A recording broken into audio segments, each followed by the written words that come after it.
Re leboga thata mme Winnie Madikizela. You are my role model, a strong woman, a leader, a helper, a mother to our nation. Dear Lillian Goy, what you did gave us free and rights. Na myang influencer mo bophelong ba ke me Ekna Moliwa. Dear women of yesterday, I may not know your names, but I appreciate the big step you took to fight for women's rights. Because of your actions, women's voices are heard. Ekna Moliwa ine ile mo o analing kutlwelo botlhoko mo batšheng. O ne a re rotloetsa gore re tsene sekolo. Ke mo khethile ka ke strong woman. Ke example ya gore re le di young women tshwantse re phele bjang, tshwantse o sa ditlogella o nne strong, o kgone tikemella le ka osana. Le di example dilo tse pila tse di rileng ba di bona ko ene. She was a fighter. Nna ke khethile mme Lillian Goy because o lwetse di rights tsa basadi ba botlhe ba South Africa, ba race yotlhe gore ba botlhe ba tshwane ba lekane. Basadi ba kgale ba tlile karolo e kgolo mo matshelong a rena, cause ba kgonne go ya kwa ba matšhe go re lwela ditokelo tsa rena basadi, and then ba kgonne go re lwela gore like mosadi a tswe botho ba hae a sa nna ko tlasa morithi wa monna. Many women took part in fighting for women's rights, but as young people nowadays, a re lebelle batho ba ileng hore ha ba mentioniwe on the history. We do not get chance to know their names and appreciate them. Mosebetsi wa gae o tlo nno o tswela pele. The political situation was not easy for women then, but now women are even able to be part of the parliament. Their voices now are heard. Rena re le basha re nyako itsweletsa pele, and then re khona bona gore le ba batlang go mora wa rena le bona ba khona tswela pele. That's why ke re ke nyako nna fighter ka how le fighter you will never give up in life. Nthe o inyakang o tlo ifitlhella. I love you for what you have done. Thank you. Ngiyakuthandza kakhulu. Ngibhale njalo.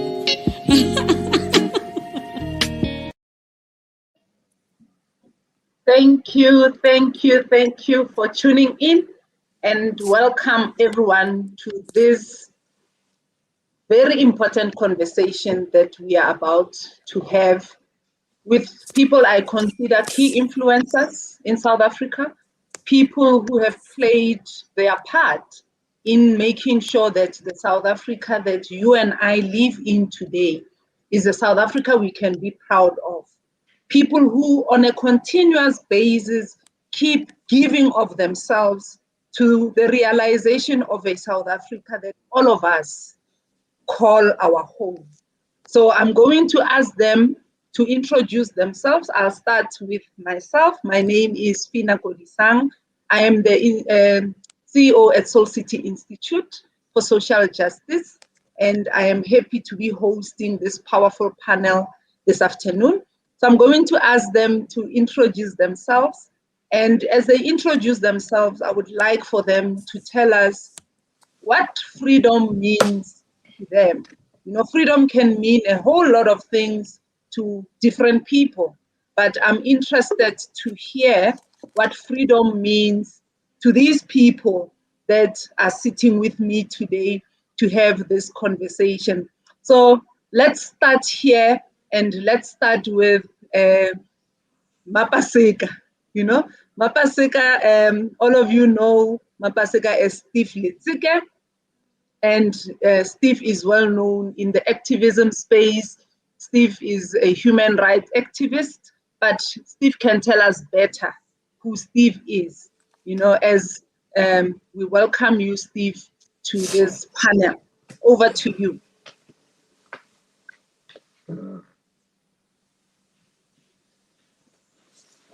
Did we lose Steve? It seems we lost Steve. Let's go to Dr. Bev Ditsi. Dr. Bev is another activist, someone that I look up to, someone who holds her space and speaks truth to power whenever she's given a platform to speak. So Dr. Ditsi, over to you. Please introduce yourself. And as you do that, please tell us What is freedom to you? What does it look like to you? Thank you, Fina, and I'm very honored to have been invited to this really powerful webinar with some of my own heroes. I am Bev Ditsi. I'm an activist and a filmmaker. I consider myself a change agent. Pretty much my activism and my filmmaking is about making changes, is about creating change. Really, for me, freedom is about an end to all systems of oppression, particularly for me. I am here to end the patriarchy and all its manifestations for the sake of our planet and all her inhabitants. We need to end the system. It's not enough anymore to demand equality. We've seen how that has failed. It's not enough to even demand equity. And I'm going to quote someone whose birthday it was, and some people say we blue ticked him. There are many people who feel that it is useless and futile to continue talking about peace and non-violence against a people whose only reply is savage attacks on an unarmed and defenseless people. We've been asking, we've been begging. Now it's time to really literally end the system of oppression and all its cousins, the capitalism, the racism, all of it. It's our time to do that. Yeah. Wow. You just did a nonke there. All of it. Nonke, bonke. Nonke, bonke. Thank you, Bev, and I agree with you. It's about dismantling oppressive systems of power that hold people ransom, that hold people imprisoned in terms of them actually exercising their freedoms and their rights. And we have Sherin there saying, "Hi, feminist comrades," greeting all of us. Thank you for that powerful greeting. Let's go to Abongile. Abongile, you are a young person, also, holding your own space and doing your own activism, So please introduce yourself and let us know who you are and tell us what freedom means for you as Abongile. Thank you, Fina. My name is Angile Tantuni. I am a mainstreaming and inclusion activist. I believe that freedom is a lived experience. I believe that freedom is something that we experience from inside, but also from outside. I think we have to, just like Dr. Bev, not just say it anymore, but we've got to do it. But I also think it's about access to social justice and spatial justice. For a very long time, we've fought the desegregation of people, but there's still a lot of mainstreaming that hasn't happened. There's a lot of spatial rights that haven't happened. And I think for me, freedom is when that is realized. And until then, we are still on our journey to freedom. Until everybody else has been mainstreamed and has been seen and recognized for the human being they are, for me, freedom is still a journey. I do also think that freedom is a means to an end, but it eventually has to be the end itself. Wow, powerful, powerful. Thank you. I like the end. It's a means to an end, but it must be an end in itself at some point. Thank you for that, Abongile. And I think I also agree with you that freedom is a lived experience. You experience it internally and externally. It's there. You must live it. You must experience it. But we know that not everybody can say that they have lived or are experiencing this same freedom that we all want to experience. Thank you for that powerful introduction. Zain, can we go to you next? You are one of those people who are Soul City's friends. You are the friend of this country, because I know that you love this country. You have done so much work to put South Africa on the map, to fight for the rights of everyone in South Africa. So please introduce yourself and tell us what does freedom mean for Zane Dango? Thank you, Fina, and it's it's an honor to be on this panel with this very powerful group of speakers. So freedom for me is a place, a space where I live, and we all live in harmony with all people, where we live in harmony with the environment. It's a bit futuristic for me. So freedom for me is not here yet. It's something that I aspire to, because for me, this living in harmony means justice, no poverty, there's no inequality, and we live consciously in a manner that does not harm current and future generations, which means dismantling the toxic economies that is seen as the norm, and everything that else that comes with toxic economies that props them up, the various ideologies of superiority, whether it's ideology of white superiority, heteronormativity. So it is the space in our minds. It's forward looking, but it does mean that it's something that I aspire to. Yeah. Thanks, Fina. Thank you, Zane. It's an aspiration. It's that dream that we all dream of. You know, where I say one day is one day, right? That's what freedom means to you. But I like that you say it's also about dismantling. You know, so there is this theme coming through around dismantling. And if you look at the word dismantling, it means you are destroying, you are putting apart, you are taking apart something that is not working for the good of all, and making sure that you are considering everybody else in that dream that you speak about, Zane. And I think I appreciate, you know, how you see freedom, and I believe that one day we will get to experience that freedom that we all dream about. Thank you for that. Let's go next to Gogo Dineo. Gogo Dineo, I hope you have sorted your audio. Earlier you were saying you can't hear. I hope you are able to hear now. And thank you also for joining in this panel. You know, Zane is saying freedom is a dream. It's something we aspire to get to. You know, and Bev was saying it's a dismantling of an oppressive system, and that Abongile sees as something that is lived, an experience that is lived, whether you experience it from externally or internally, but it's something that we can all aspire for. So let's hear who Gogo Dineo is and what freedom means to you, Gogo. Over to you. So I hope everybody can hear me. I was struggling, so I went out and I came back again. I'm like, as people were talking, I started getting emotional, and maybe it's the Sangoma in me, or the healer in me, or the empath in me that's asking that should we still be speaking about aspirational freedom? You know, almost 3 decades into post-democratic South Africa. I think that's what struck a chord with me. I felt quite emotional that we're still not there yet. And Oxford Dictionary defines freedom as a state of not being enslaved, a state of not being imprisoned.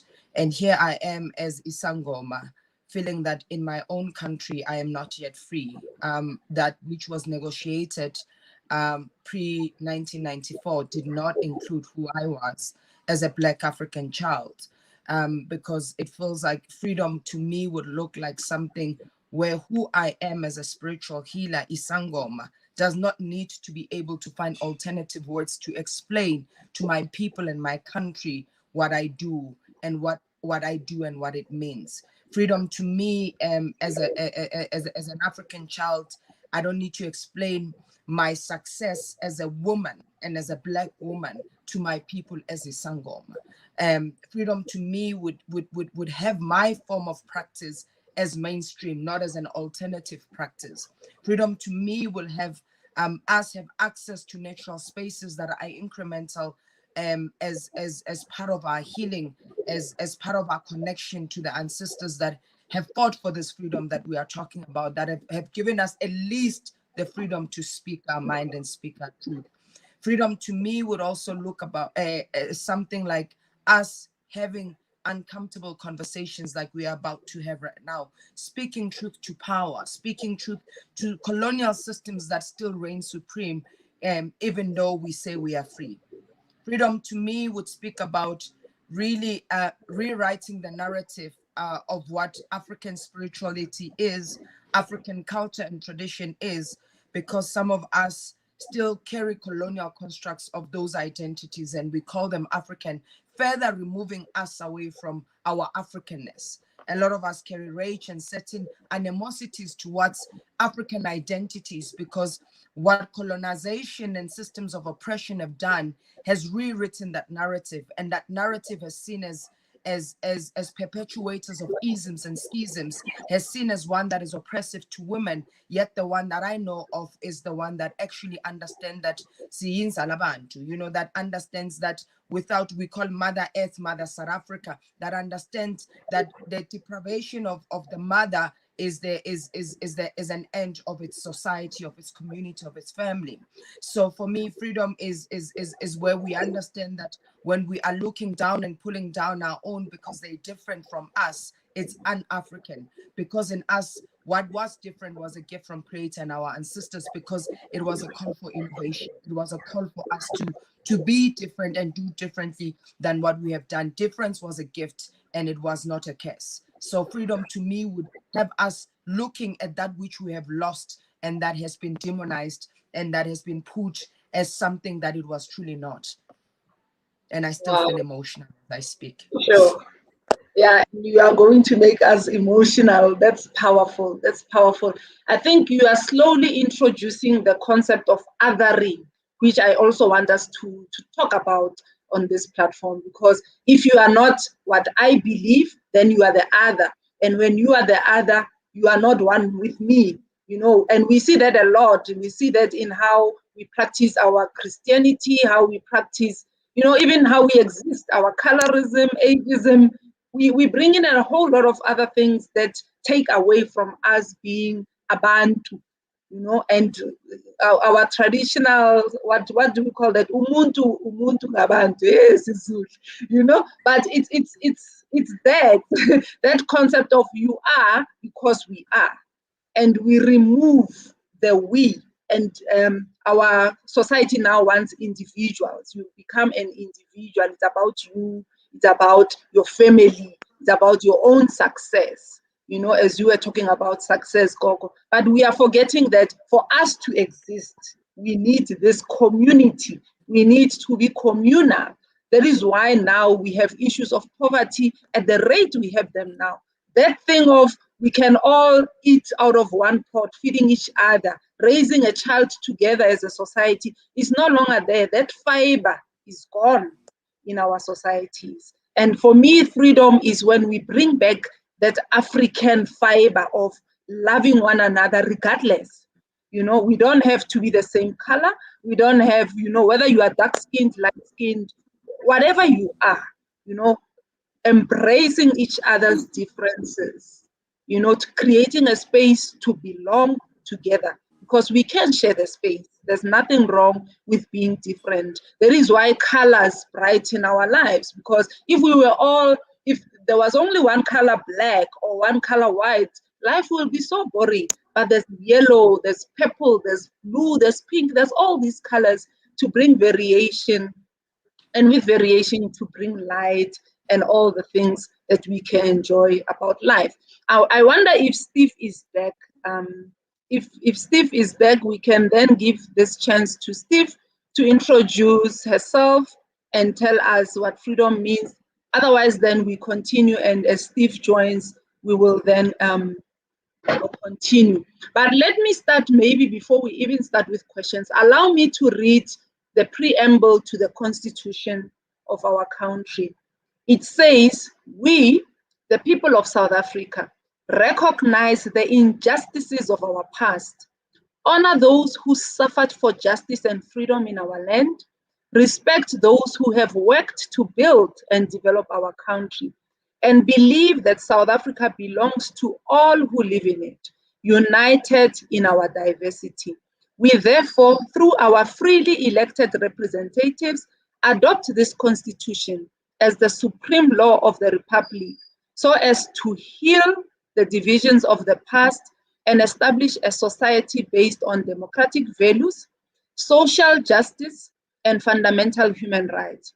Lay the foundations for a democratic and open society in which government is based on the will of the people and every citizen is equally protected by law. Improve the quality of life of all citizens and free the potential of each person. Build a united and democratic South Africa, able to take its rightful place as a sovereign state in the family of nations. May God protect our people. Nkosi sikeleli Africa, morena boloka setjhaba sa rona. I mean, it's beautiful when you read the written words. You know, it's all encompassing. It's all inclusive. You know, it acknowledges that all of us came from a past where other people had to sacrifice their lives. But Zain, I want to start with you. I want to ask, is social inclusion just a pipe dream? You know, I'm asking you because you were saying freedom is still a dream. So is social inclusion a pipe dream? Are we not yet there? And what is preventing us to get to a society that is described in that preamble of our constitution? Thank you, Fina. Look, the Constitution, I mean, the one thing that we have in our Constitution is that it's a de facto blueprint for the very least,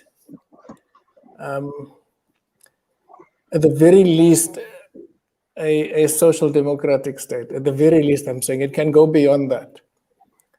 You know, we want to, the Constitution, aside from the issues in the preamble around inclusion that you speak about, it also very specific about what gets included and who gets included.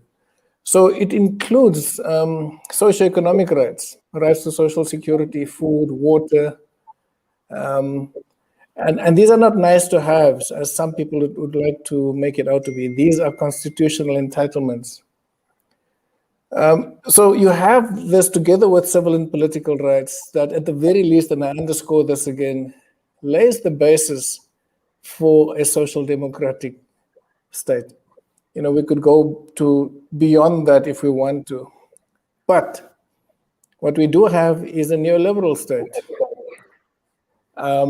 So our problem isn't the Constitution. Our problem is the consciousness and the movements on across the political spectrum that can manifest the Constitution.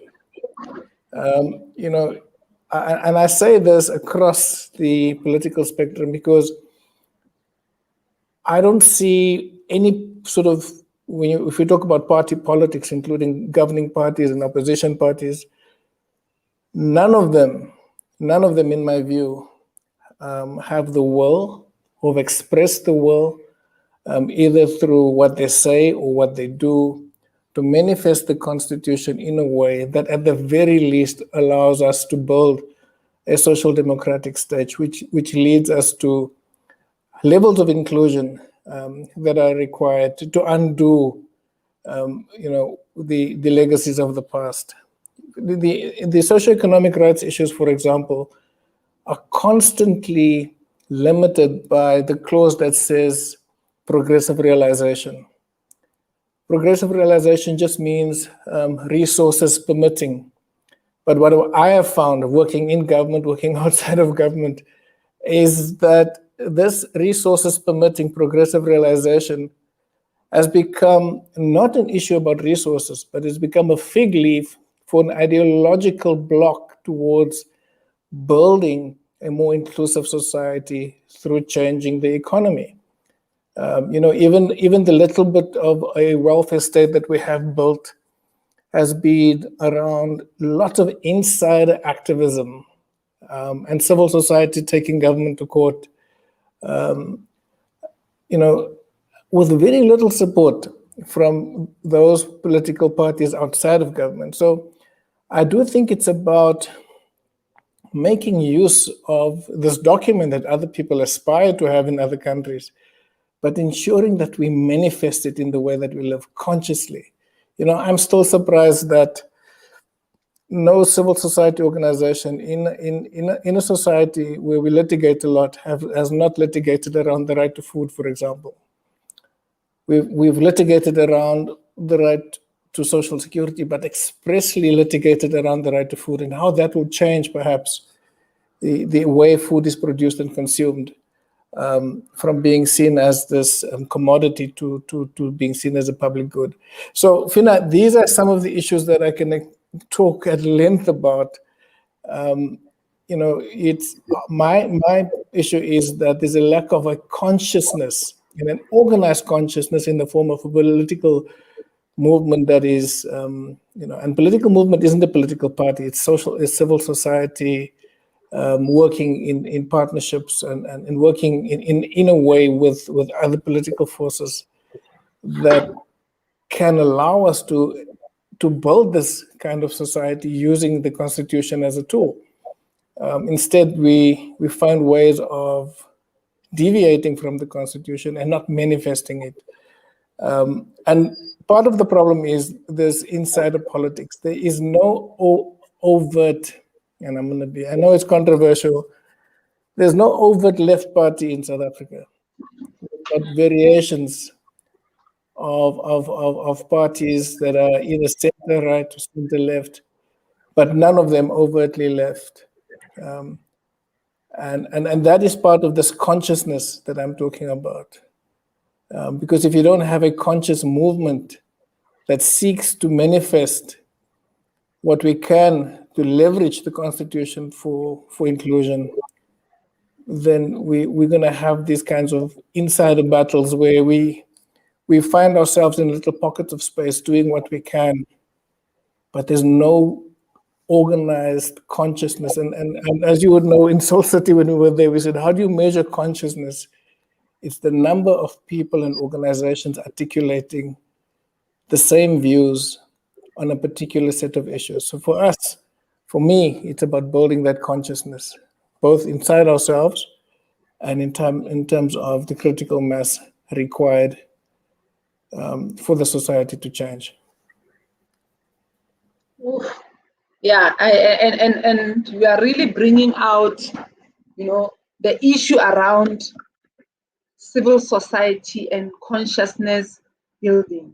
And one of the things that I know I personally agree with you on is that civil society has somewhat been muted, because civil society's objective is to hold government accountable. To say to government, you are not doing what you are supposed to be doing. But there's a muting that comes with being in a relationship, if you allow me to use that word, with government, because we are funded by government. We are, we are partnering with government. So when you are funded by government, it becomes a muting of some sort, because the minute you want to say anything against them, you're thinking, will they take the funds that we are using for this project away? So you are now diluting even how you engage with them. So I hear you on that, and I like the fact that you are saying civil society should build a consciousness movement. And we will talk a bit later about how do we begin to revive that, seeing that it's there, but it's not there, and we need resources, as you are saying, resources permitting. We need to build a state that is for its people, a state that believes its own constitution. And therefore we can, as you say, litigate, take government to court for all the people who sleep hungry, for all the people who are homeless, because a right to shelter, a right to food is guaranteed in our constitution. Let's stop there and bring in Bev. Bev, I spoke earlier about othering, and I know that as someone who has been in activism for a long time, this, you might have come across this issue where you are being othered, and with othering sort of even being eliminated as someone in the space. So what is your view on what Zane has said, but how do we then, as civil society, start building this consciousness, taking into consideration that we are still dealing with issues like the othering, issues like, LGBTI communities not fully enjoying their rights because, there are other groups that are fighting against those rights being enjoyed fully in a democratic state. Fina, I was listening to what Zane was saying and talking about the will, particularly those in positions of leadership, and how we find ourselves in a space where not only are we as equally very well off, those of us who have the means, sitting in positions of privilege where we're even able to have these conversations and have these webinars, and while situations seem worse for others than it has ever been. And just the idea that there is no will to make changes is quite astounding. And obviously not being in positions of government, I didn't even know, that there's something called progressive realization. But that makes sense when you say resources permitting, according to whom? When I was in Olobeni in the Eastern Cape not too long ago, documenting the fight against the land grab that is currently underway, one of the sisters, and it's being led by a woman, and they look very much feminist in their economy, in the way that they run the villages, in the way that they run things, which is quite incredible to see. One of the things that she was saying was, after one minister said that this is one of the poorest provinces in the country, she asked, define poverty. Define what poverty means. She then went on to say that while they were there, while during the lockdown, when all shops were closed, while there was absolutely no access to anything, the people of Olobeni predominantly were okay. Nobody needed food parcels because they had the land. If they needed eggs, they have the chickens. Their water, some of the cleanest water in the world. They have absolutely everything that they need. Even when children didn't have milk, she was talking about how what they would mix and children were eating. I realized that there was very little alcohol abuse in the area where I was. It was, for me, the most incredible thing to see, where we are constantly being told what these Western ideas of success are supposed to look like. And yet here we were living with people. I saw some people who were effeminate looking, who were masculine presenting, who were not othered. All of these things have come with this Western idea of what success is. All these constructs, and they're all constructs. All these hierarchies are all constructs. And yet they were being threatened with having this taken away so that we can then assimilate into some other idea while others enrich themselves. I really thought, for me, it was incredible to see. Here is a true example of people just living their lives and being happy in the soul, being free in their soul, while fighting those in positions of power who are trying to take that away from them by describing something else that is other. My own othering has been very interesting in my life. My own othering has meant being invisibilized across the board, to a degree where there are people, there's somebody I met who said, you aren't you like famous for something? You meant to be famous for something. Famous, but what is it? And somebody said, you're the most visible person we know. that's because I am othered. I'm consistently on the margins, because for me to be anywhere in the mainstream would be dangerous, because to see a healthy, successful, in my own way, thriving, lesbian, gender non-conforming human would then encourage others to be okay, to be part of society. And that cannot be allowed. And so I completely understand my invisibilization. I understand my othering. I understand why there are still absolutely no Black lesbians who are either masc presenting, feminine presenting, who are gender non-conforming, who are non-binary on our mainstream. Even till today, there's not a single TV show that has a thriving, just happily living person like me. We do not see ourselves on our screens. I ask myself every day if people are even aware that we don't exist. We don't exist in our media unless it is in a way that is not who we are. And so this representation matters, because the more we are not seen, the more we don't exist, is the more invisibilized we get. And I think that's been my mission, to make sure that that is not happening. But we're fighting against a huge system who's hell-bent on making sure that people like me do not exist. That is why othering becomes so easy to then dehumanize, which is why it is then so easy to then rape and murder us, because it's so easy to be othered. Yeah. Thanks for that. And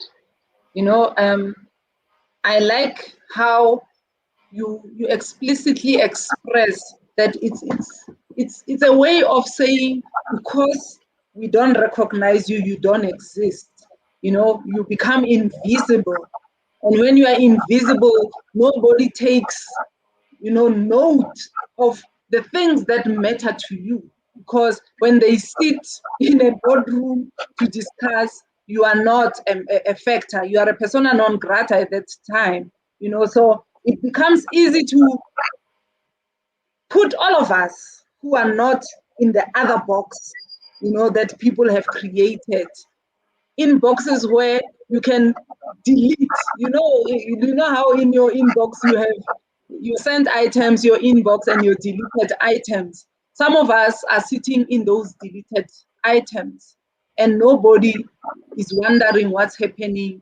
They don't bother. And Steve, I know this is very close to your heart in terms of the many lives that are being lost, the many people who are dying because of who they say they are, because of the choices that they've made. Earlier, when we were introducing ourselves, you were not there, Steve. So I'm going to allow you to introduce yourself and tell us what freedom is to you. And if you were listening to Bev, to say, how do we begin to realize this freedom that is important for all of us? Yeah, no, thank you so much, Fina, and really thanks for the invitation and to join this amazing panelists, in reflecting about what freedom means for us, but also how we can envisage freedom, for all of us. Again, as you said, my name is Steve Litsiki. Fina, I think for me, freedom means a number of things. It means equality, it means dignity, it means respect for human rights. Freedom means freedom from ignorance, freedom, from disease, landlessness, homelessness, joblessness, freedom from poverty and fear. And I'm stating all of these because when we speak about everybody having a right to inclusivity, rights that are enshrined in the Constitution, and I was listening to Zain speaking and reflecting on them.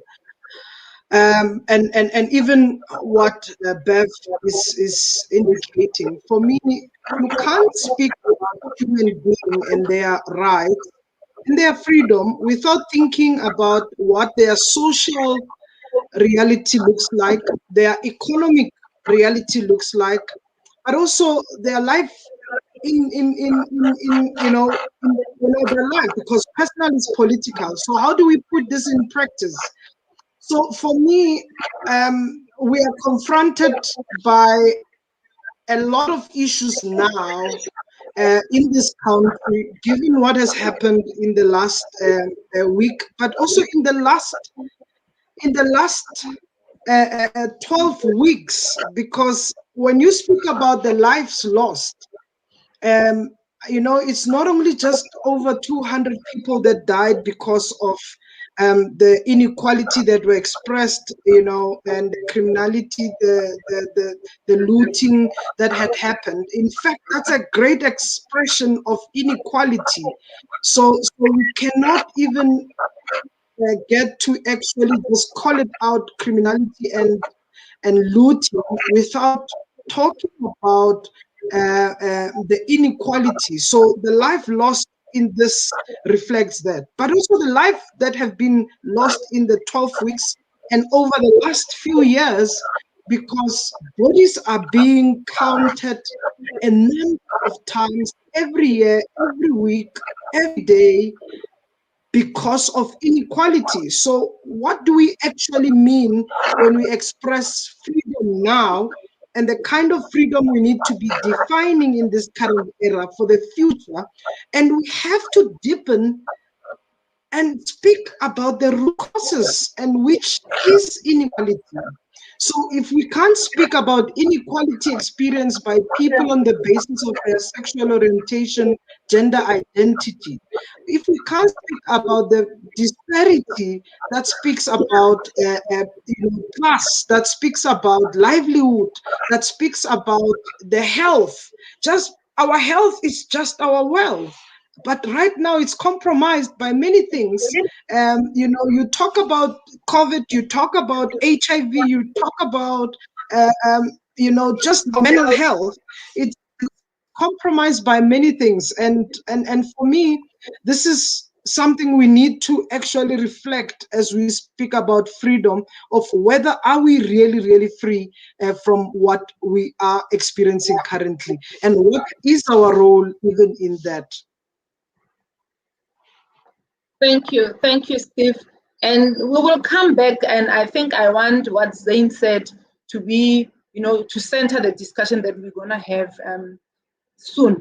But let me allow Abongile to come in, and let me ask you this, Abongile, in terms of, disability justice, because there's many things that we want to achieve. One of the things we want to achieve in terms of being an inclusive society is to make sure that the rights of people living with disabilities is also respected and it's also considered, So I want to know from you as a young person, what is your thoughts around disability justice in our societies? Thanks, Vina. I think this is such a critical question to ask, because if I think about it and I think about how freedom was achieved, or I like to differentiate and say we are a democratic state. It doesn't mean that we are free. And the reason why I say that is because the preamble also specifies that freedom is born out of the struggle that people struggled, and that it was their achievement of empowering us. Our preamble is based on past achievements. It has to do with the fights they fought then. What they didn't fight for was democratic disability justice. They fought for spatial injustices, for racial injustices. They didn't count disability injustices. And within the freedom and the way in which we achieve democracy, it was already marginalizing disability. You see, and even the way that disability is defined in society, it's a problem that people have. There are three types of models on which disability is based on.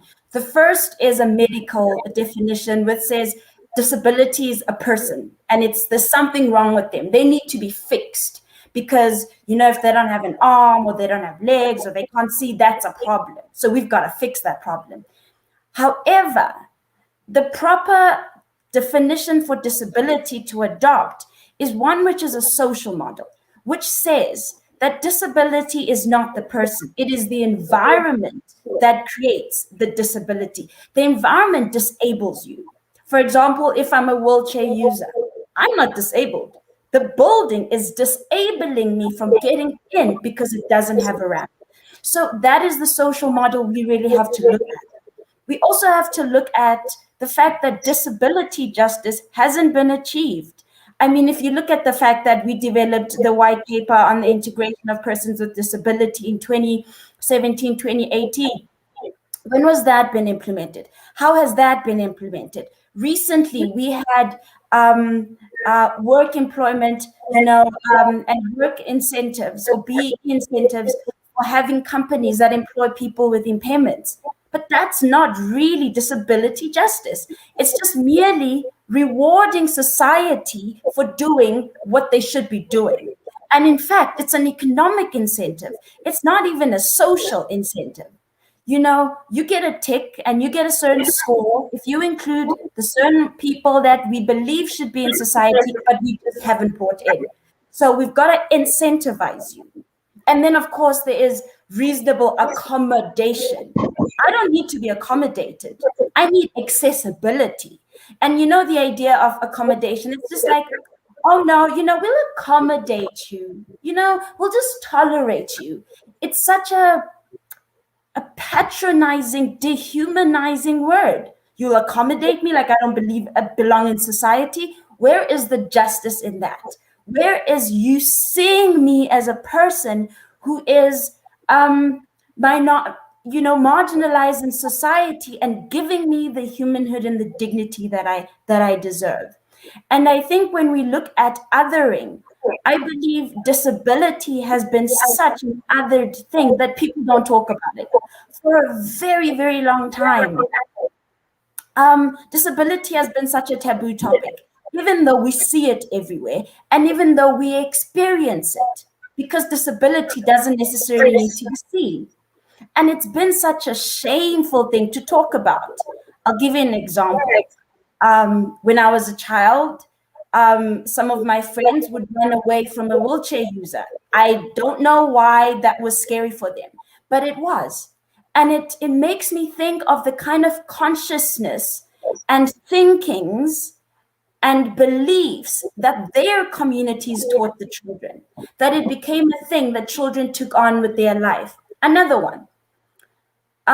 There are permanent disabilities and there are temporary disabilities. But people only see the disability that is permanent. But of course, if you have a temporary disability, for example, you hurt your foot and you're on crutches, that's not a disability.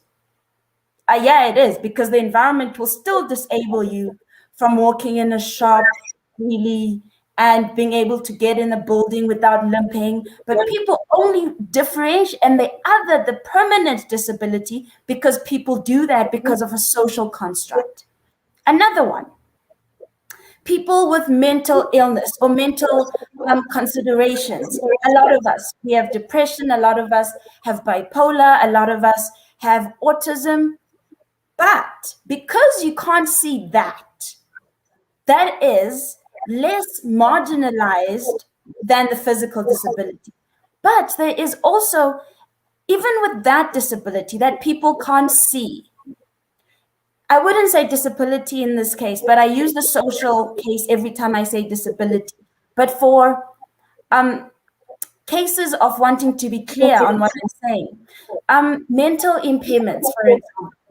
Also, we haven't spoken about them for a very long time because it's been such a shameful thing to do. It's only now that people are rising and they're talking about mental health and how to nurture your mental health and how to overcome trauma. Only now that society is wanting to talk about mental health and depression and how that is a really serious situation, even amongst Black populations, because, you know, depression and psychological health and psychiatric assistance is a white problem. So there again, there's so much othering. There are so many layers of disempowering of people with impairments throughout the ages. And it makes me really realize that South Africa has become a community where we only unite when there is a social collective trauma. Otherwise, we are othering ourselves throughout this whole system. And I can have a certain impairment, but I'll other against somebody else. So it's not necessarily saying that a group of people are a target. It's just saying that we are all targets at different times. And how are we supposed to be a united community experiencing freedom? We can't be having freedom. It's got to be a journey that each of us walk as individuals, that you understand that you may be othered, but at some point you have stereotypes that other people. So you've got to be working on that step to achieve freedom. And eventually, we can't depend on the government to achieve freedom for us. It must be an end that society has to achieve, that Dr. Bev, that Zane, and that Steve have mentioned, because we can't rely on government to solve a problem they didn't even aim to solve. The problem wasn't aimed at achieving gender-based violence or race or rape or women abuse or gender LGBTQI rights, achieving those. Their fight wasn't that. It was purely to end apartheid and the inheritance that came with. The rest is our job. Unfortunately, it is our job. And that is the reality, and that is the legacy that each of us will leave. Our contribution to achieving those social fights. Government won't fight those for us. Clearly, this is why they have failed. Government won't fight those fights. You are right.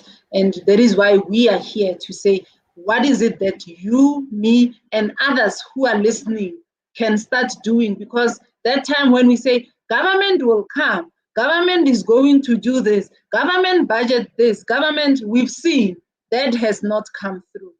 We've seen a failure, as you call it, and I agree. We've seen a very systemic failure, you know, a failure that has ensured that instead of poverty being something of the past, it's now becoming a legacy, you know, where we could say, this is how much we have come in fighting poverty. We are sitting with a legacy and something that is going to continue. And that is why I was saying we need to go back to that conversation that Zane started us on. But let's get Gogo Dineo's input. Gogo, Abongile speaks of the trauma, you know, the social trauma that we all face, you know, and I'm wondering, as somebody who's a spiritualist, I want to believe a healer, you know, how do we begin to heal from this trauma that we are all suffering from? Because true that during apartheid, we were traumatized. It's not like it stopped.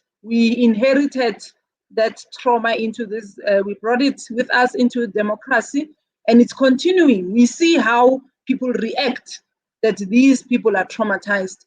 When something goes wrong, how people react tells you their state of mind, their mental state, their spiritual state, where people can just ban anything and everything, regardless of what, you know, that thing serves in their lives.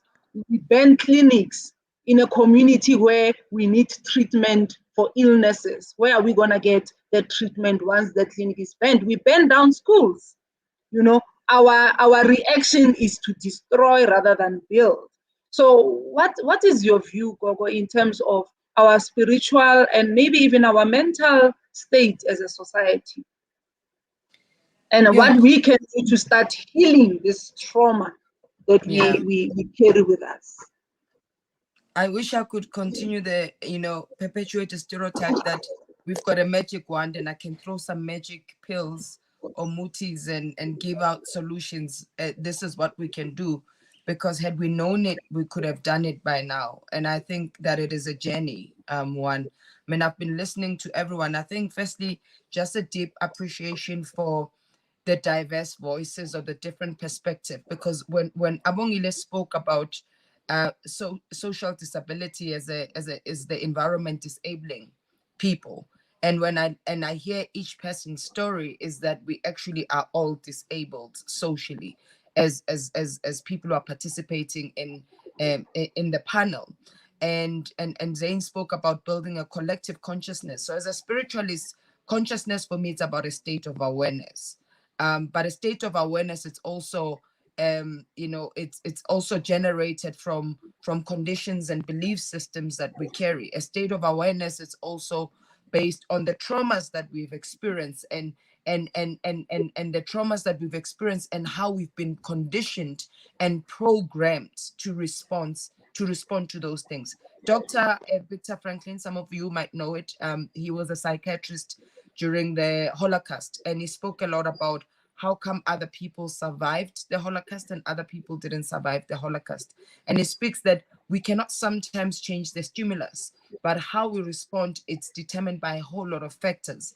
And I think we need to go back somehow. We need to really go back. And this is what Bev spoke about some of the thinking or the paradigm even that informs our thinking is the Western constructs. And that's a conversation we don't want to have, because the minute we speak about Western versus African returns to 1856, primitive, uncivilized, the narrative that the colonizers has actually programmed us to believe. When we say Western, the narrative is about modern innovation, progression. That's again a narrative that the colonizers have made us, want us to believe. Actually, white supremacy that has wanted us to believe. I said earlier on that if we are going to really truly move towards journeying into freedom, we also have to speak about the uncomfortable truths. You mentioned earlier on the preamble to the Constitution. I've always said the Constitution, it's a nice to have document, because what has happened is that the people in government have changed, but the system of operation has still kept to the status quo. You have a constitution that says, everyone has a right to expression of freedom. We are all equal in the eyes of the law, right? Then you've got a bylaw that prohibits that form of expression. And let me give an example as a Sangom. So my form of expression requires me accessing natural spaces, but all the natural spaces that I have to be able to access are either owned by a private owner, and trust me, 80-90% of the time that's a non-Black person who wouldn't understand my need and my requirements to go to the river and perform a particular ritual. So when we're speaking about how do we solve problems, we need to look at the roots that have actually decayed our social systems. And part of it is spirituality, because history tells us for fact that we were removed from our own roots as Africans. So what we believed in and our belief systems and how we interacted with divinity was demonized. And how we did it is actually, we understood that God existed in all of humanity, all of anything that had a life, including the grass that we would walk on, the trees that we would walk on. So we didn't have the othering as something to be running away from. When Abongile spoke, we used to run away from people with albinism when we grew up, because there were stories that were told about albinos and all of those things. But we need to also understand that the Western constructs of always aspiring to a God that is white and male has decayed our society. And is God Black? No. God is Father, Mother, God is Spirit. So there's certain things in us, because we cannot want to solve Africa's problems with the Western constructs that have created them. When Bev spoke earlier on about a community where it was deemed poor, but it was sustainable, and that's what we grew up with. I didn't grow up poor. I was born in the 80s. I didn't know poverty until TV came and taught me about Kellogg's cornflakes and showed me fast foods outlets. Then I started to have a comparison, and I said, oh, we were poor, but my grandfather made sure that there was a plate of food, a nutritious plate of food. We grew food we ate from the land. but that land was also taken away from us. And when we were those two realities were shown. Those who grew from the land were poor. Then few years down the line, we've got what we call organic farming, permaculture. But again, it's our thing, repackaged, Western, resold to us. So there's also a psychological decolonization that needs to happen in the continent, because we do not believe we have the solutions. We don't believe in our own ways of doing things until we are told by the West again, the very same people that has left us fragmented and divided as a society. I think for me, COVID has taught us one thing, is that Western ways of doing things have not been a sustainable solution to complex systemic problems. And we can clearly see it with COVID, because what are we being driven towards?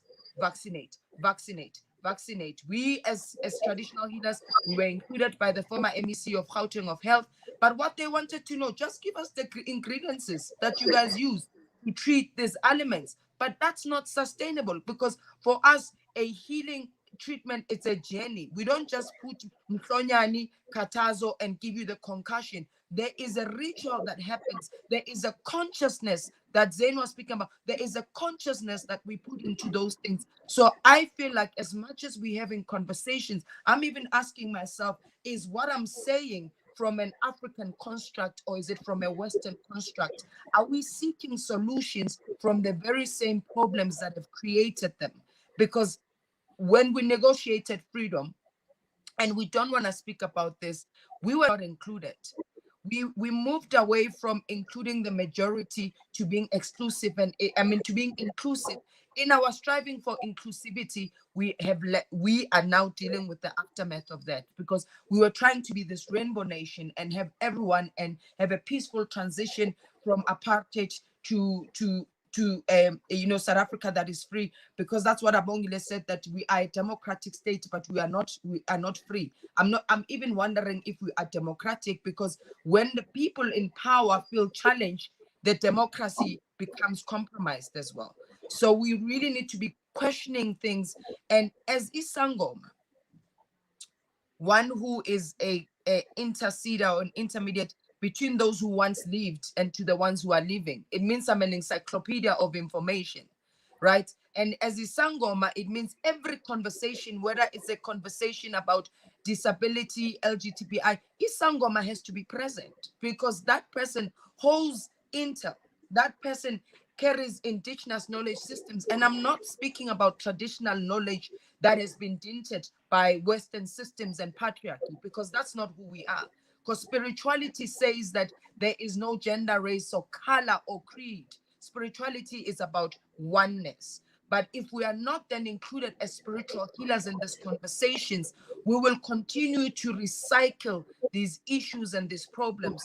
We will continue seeing the looting, but we don't understand that the looting didn't start a week ago. We started in the 1860s, right? In the 1860s, actually. The looting started a long, long time ago, when people died for land, when people were forcefully removed to go work in the mines and leave there, and if they didn't, their cars would be taken away.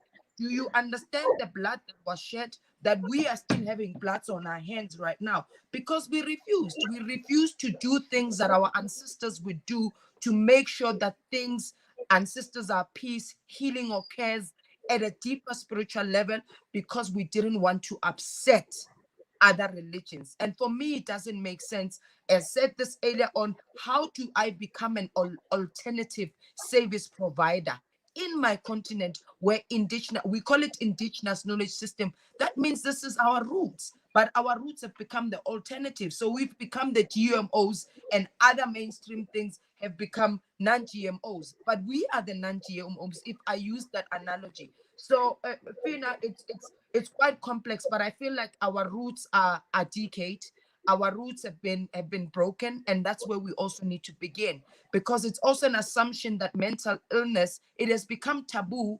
What happened when the Witchcraft Suppression Act was passed, when mental illness surfaced, we no longer had systems that could identify and diagnose it as a biomedical issue, a spiritual issue, a social issue, because mental illness is also complex. It's not just biomedical, it's not clinical. It could also be spiritual, but it could also be social. So when people like us who are constantly seeking for the root causes to problems were marginalized and demonized and legislated against, because when you come with bipolar, I have to ask, is it because of the social issues that you are experiencing? Is it socio-economical? Is it spiritual, or is it clinical? But then if we don't have access to us, then how are we then being able to, we can't have access to help that can really solve things at a root level. And it's not only us, but with us, we understand that us is all of us, right? Us is not the other. Us is not Izangoma, the pastors, the Bible or the Quran. Us is the Bible, the Quran, the Book of the Dead, the Kabbalah. Us is all of it, because that's what spirituality, because those are texts and informations that we could use as well. But we have lost our way as Africans, and our way as Africans has been made the other. And I think for me, that's one of the biggest systemic root problems that we're experiencing in the country. And we're going to see more bloodshed. And it's not because I'm a Sangoma and I'm being prophetic. We are watching and observing patterns that are occurring. Every year there is bloodshed in this country. If it's not the women who are killed because we do not understand that woman is the carrier, it is the source, it is our God, then when we continue to kill the service provider, how do we become savist? You know, and then if it's not the women, then it's the LGBTI. If it's not the LGBTI, then it's albinism. So we cannot longer have conversations only as sectors. We need to have conversations like this. We all represent different sectors, but at every conversation, spirituality should also be at the center of the conversation. Thank you, Gogo, and you've captured, what everybody has said so beautifully. And I think it's a realization that we are exclusionary in our inclusiveness. We speak inclusion, but very exclusionary when it comes to the crux of the matter. As you were saying, we the people is all of us. When it says we the people of South Africa, we need to define who we is. We is all of us. It doesn't matter what your belief system is. It doesn't matter your economic background. It doesn't matter your education level. All those variables become useless, at this critical point, because right now what South Africa needs, it's all of us, and there's a question around economic freedom, because can we achieve anything if we are not free economically? With everything that has been happening, one thing that we know for sure is that the women of South Africa who carry the brand, 1, of poverty, 2, of gender-based violence, 3, of all the evil in the world is visited on women. Whenever something happens, whenever evil is being plotted, we know that a woman is going to be in the middle of this suffering. And we can know, even by looking at what was happening last week, that homes that are led by 60% of single women are going to carry the brand of what we saw last week happening in our country. The children that comes from those homes are going to find themselves trapped in poverty that is long lasting, because we are not coming up with solutions. We are not opening up. Zain spoke about neo-colonialism. He spoke about, in actual fact, we were speaking earlier at Soul City about decolonizing, firstly, our culture, our religion, and bringing in African solutions, because we are in Africa. Colonial powers left their footprint here. They left their blueprint here. We're still operating using it. If you look at our locations, again, we call them Kasi. We were located there. They removed us from hubs where we were in the city, where we had access to resources and amenities. They removed us and located us far away from the resources. So for you to move from Soweto to get to Parktown for work, you need 3 buses or 3 taxis. And how much do you earn to even afford to catch so many taxis just to get to work. You know, when they developed, even with the RDP policy that was there, the type of housing that we are giving our Black people continues the cycle of poverty. You are given a one-roomed house to share, all 8 of you in that space. Where's the dignity in that? You know, this is the South Africa that we were promised is going to be better. We're going to live in a better South Africa. As young as I was at that time, but I understood that we are now going into a place where, you know, it's going to be better for all of us. I'm still searching for that better. I'm still searching, because how many women stay in communities where there's no street light, not one, at least to say, you know, we tried, we put one street light there. Budgets are being cut left, right, and center. Important budgets, you know, where healthcare is supposed to be provided for free. People still don't get the healthcare that they deserve. And this is the South Africa that we live in. Zain, I want to bring you back in. There was a question directed at you in the chat. Let me find that question. It was asked by Sherin. Sherin was asking Zain. Let me look for that question. She was saying, Zain, how do we challenge the progressive realization of rights, as you say, has become a fig leaf for non-delivery and for the inability to question the economic status quo? How do we begin, Zain, to challenge that?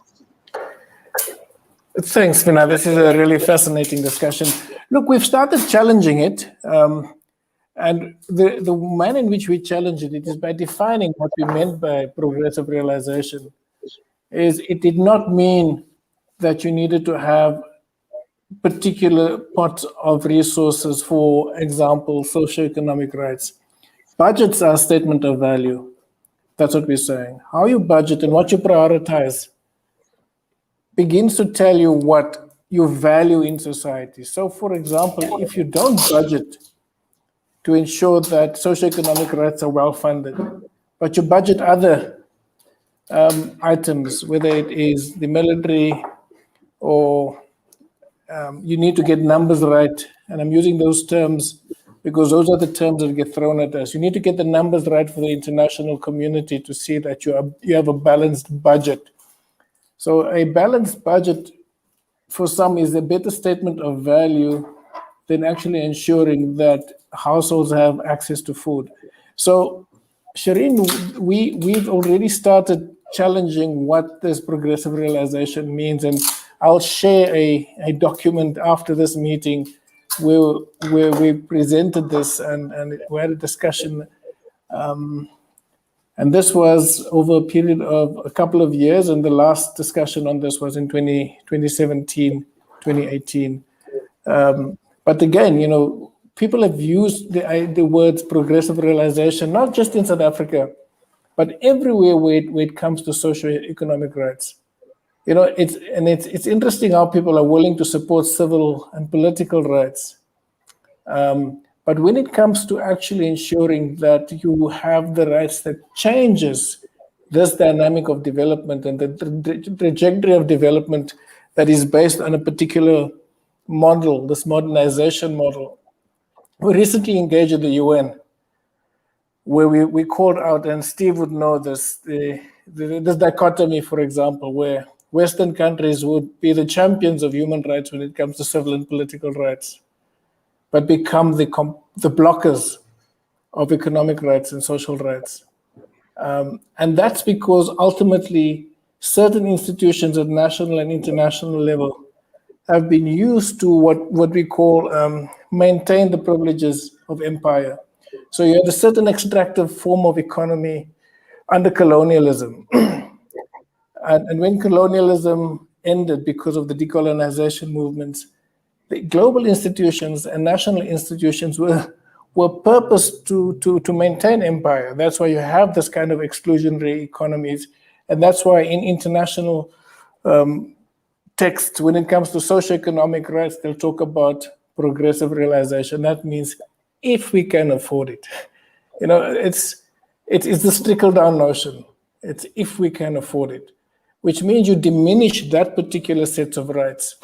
And governments don't have to take them seriously. If I had, if there's one area in the Constitution that I would reform is to remove the term progressive realization, and then have government define and have to defend why certain goods and services and rights are not being as well funded. So, Shireen, it's a long answer to that question, but I also want to point out, because this discussion brings up this notion of intersectionality.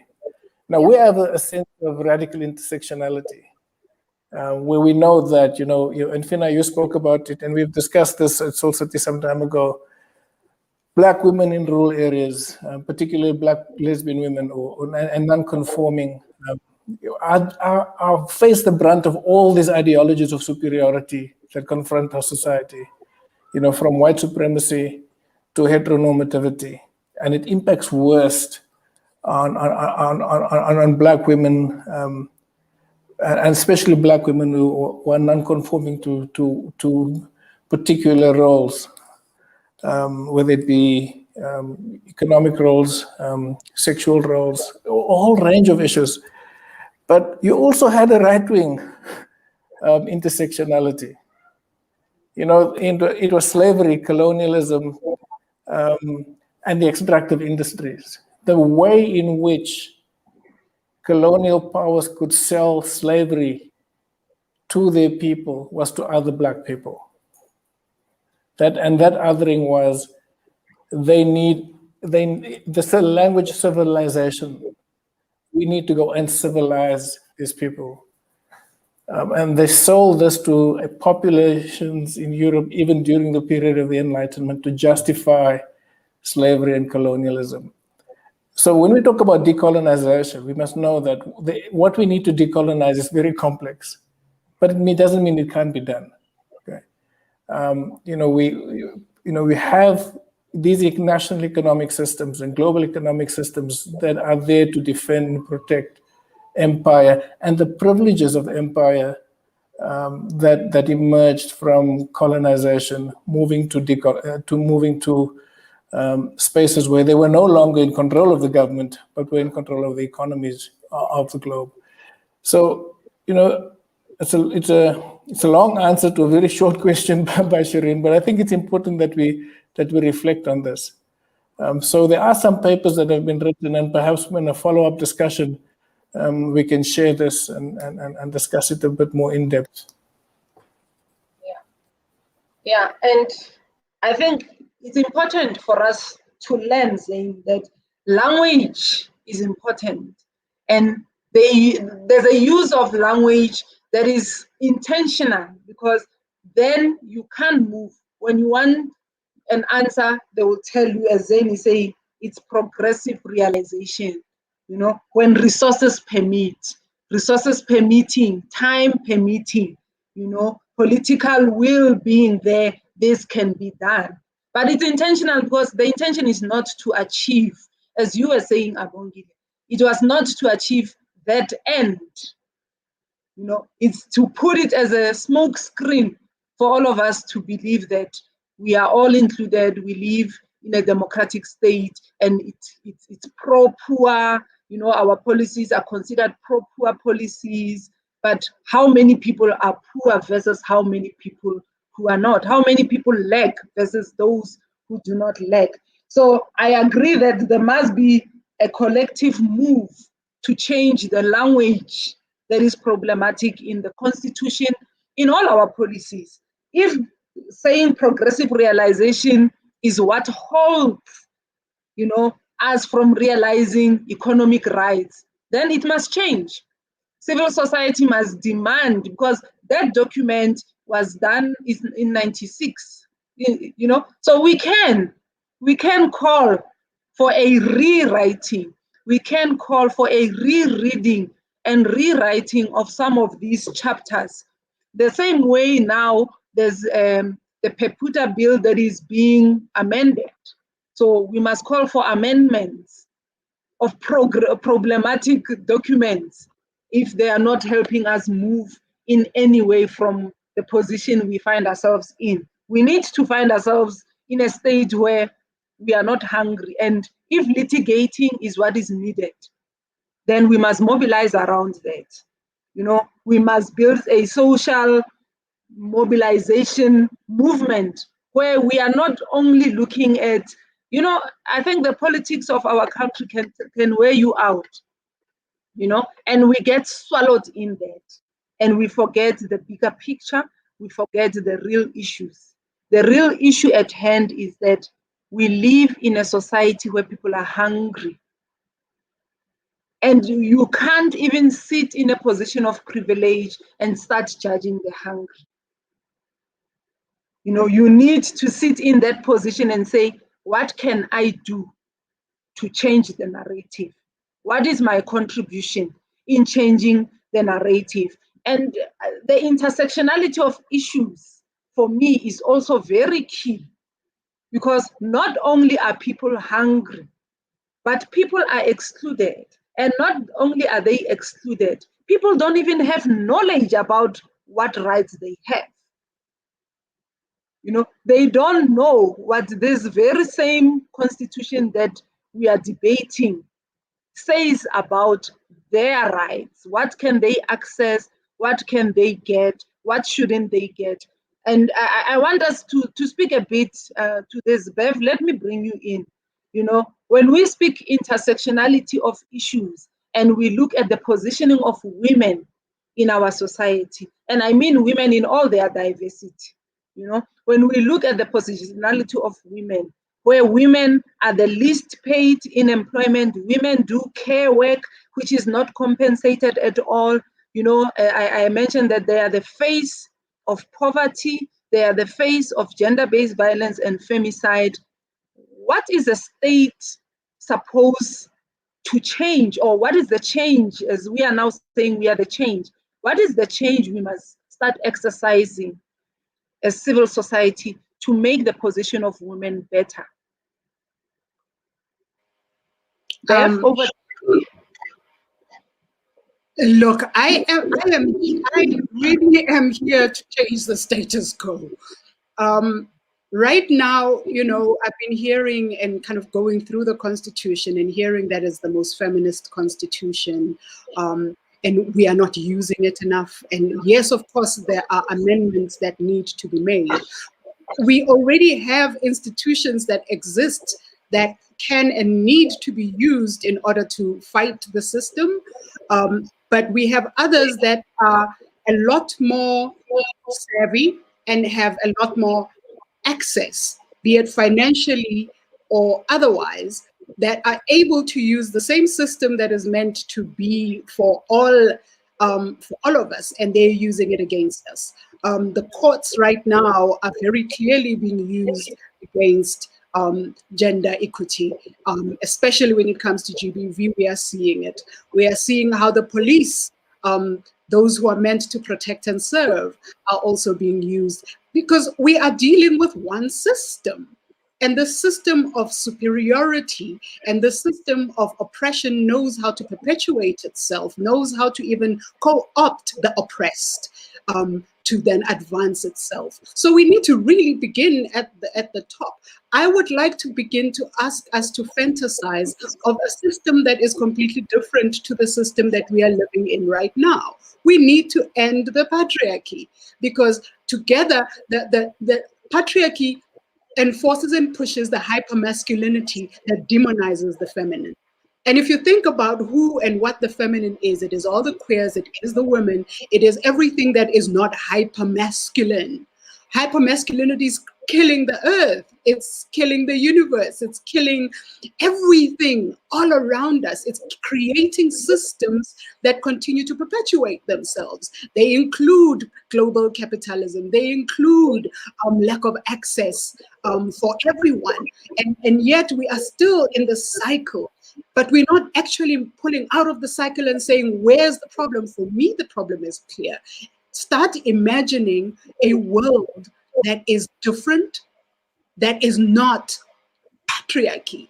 But what does that mean? That means then being able to infiltrate media, for example. I work in the media space. And as I said before, I completely understand why people like me do not exist in media.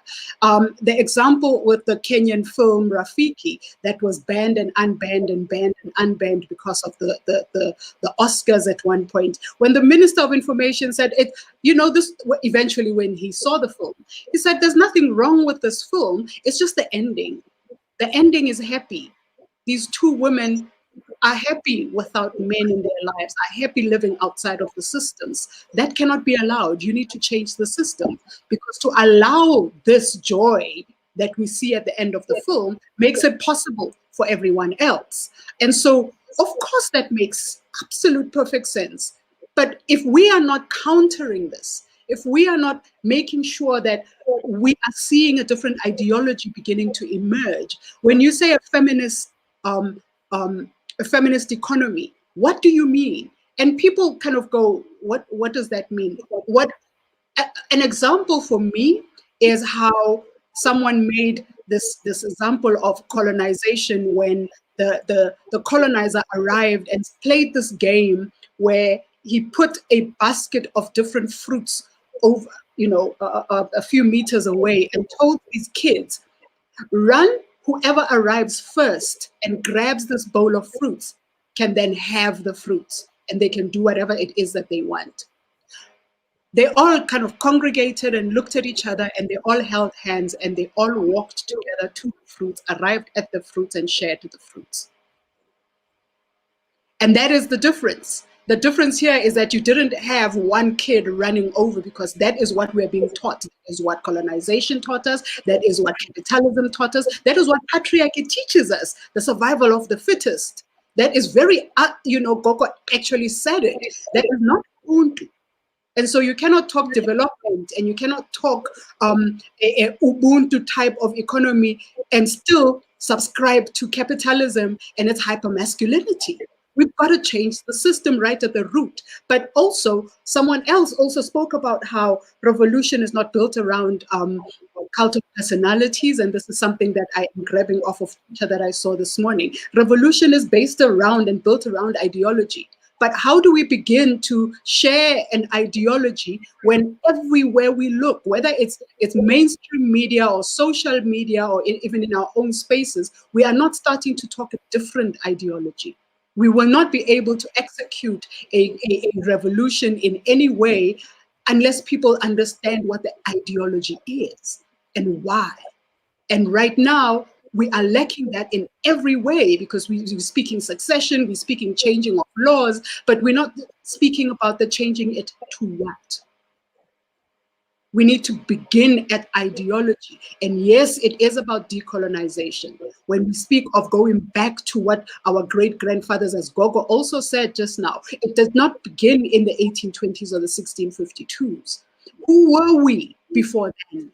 And how were we thriving before then? Before the advent of patriarchy that came in with its homophobia, its transphobia, with its racism, that came with all of the isms that it has come with.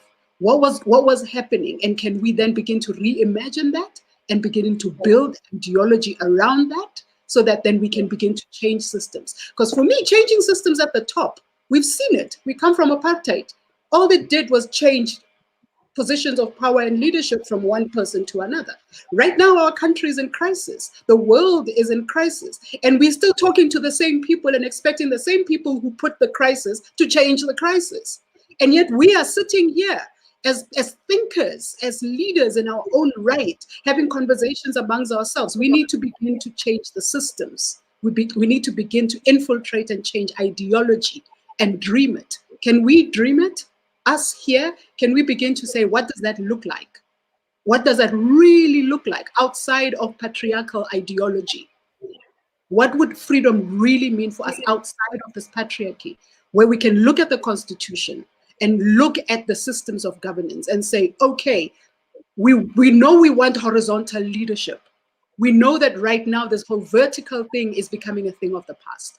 As women and as feminists, even those who do not regard themselves as feminists, are already living a very feminist life where women just get on with it. We are now becoming more self-sufficient, while the masculine, the hyper-masculine is floundering, because now while we change and while we grow and while we see this, you have the rest that cannot see it, that depend on the patriarchy and the masculine way of doing things. So we are already doing it. Can we now take from there and expound on that and think inclusively of what it would mean to live outside the constructs that were brought about by all these oppressive systems? That's where I would like to see us go, where we actually dream a different world outside of the systems, because now we cannot be depending on the same system to change things for us. Yeah. Powerful, powerful, Bev. We cannot rely on the same system that put us here to take us out of this mess. Simply put, right? Because the system put us here. It's, you know, it came with a manuscript of how, as Zain was explaining. You know, Zain, I want to use the word you used. They called it. You were talking about how to maintain privileges of the empire, and we can see how, you know, that is being maintained. It's very clear. Somebody's mic is making a background noise. Please just check that it's not disturbing. But Zain, I want, before I bring others back in, I want you to speak to this one as well. Somebody is asking, Ophelia Kunene says, how do we fight for inclusion and freedom without addressing the issue of global capitalism?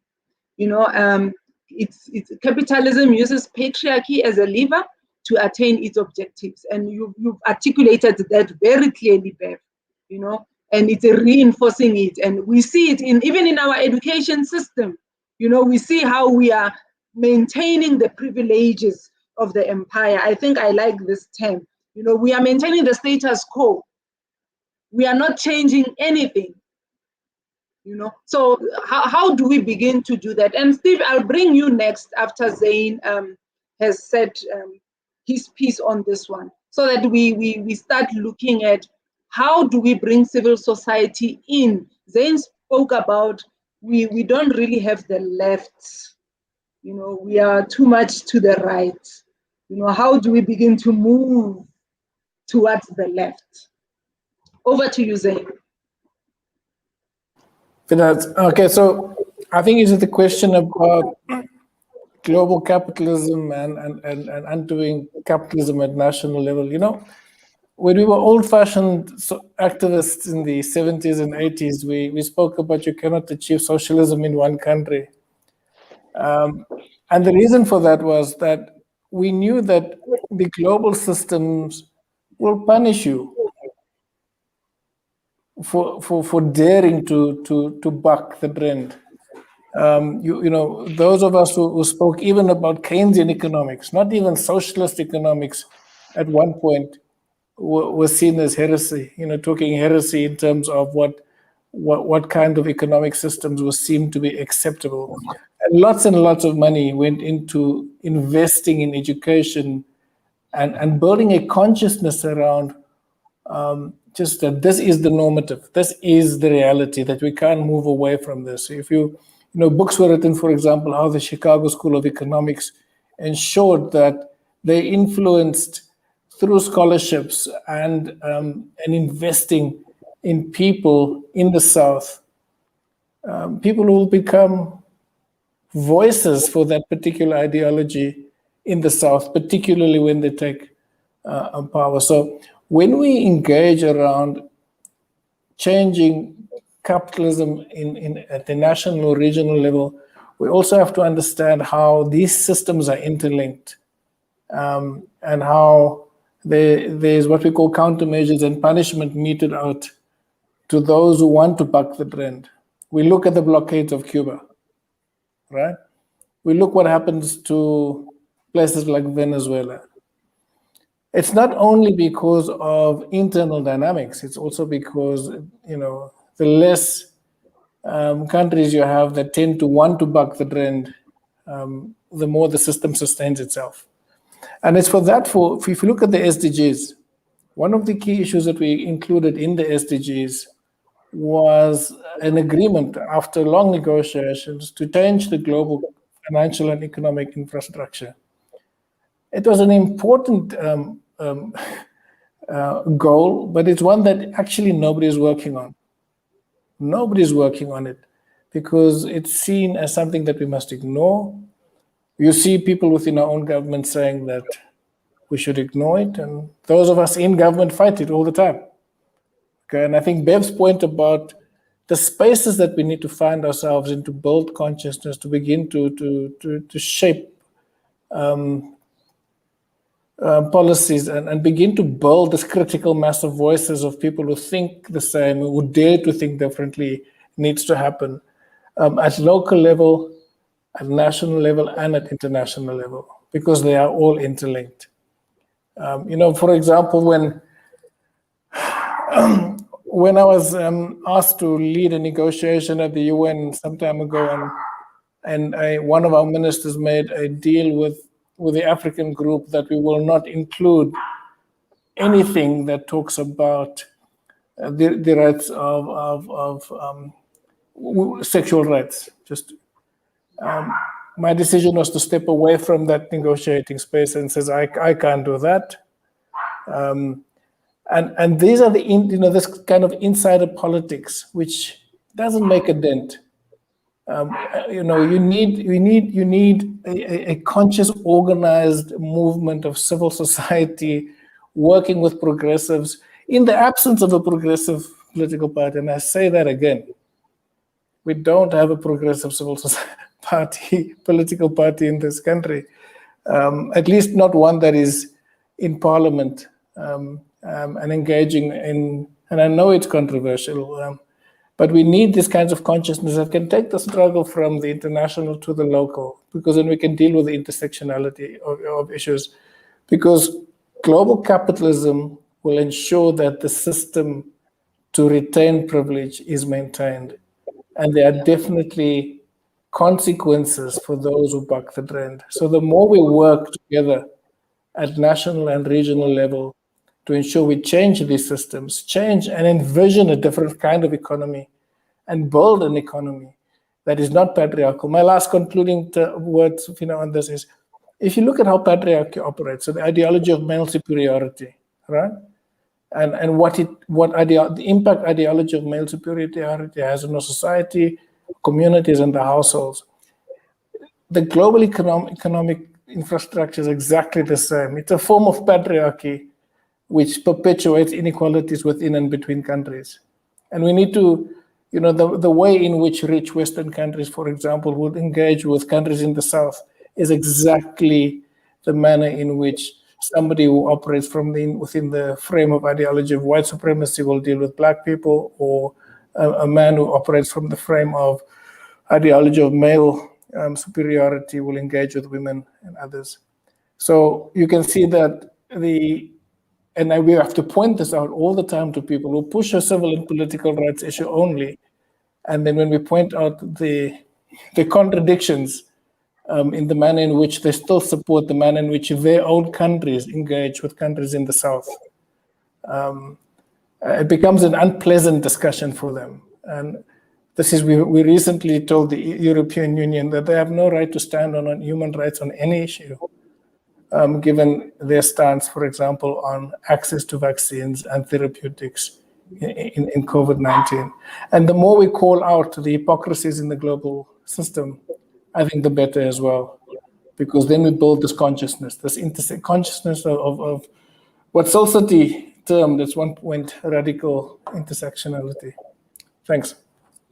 Thank you so much, Zain. And I think, Steve, I was saying I'm bringing you in next because you are part of civil society, and the theme that came out strongly today is that as civil society we need to be organized maybe a bit more better than we are right now.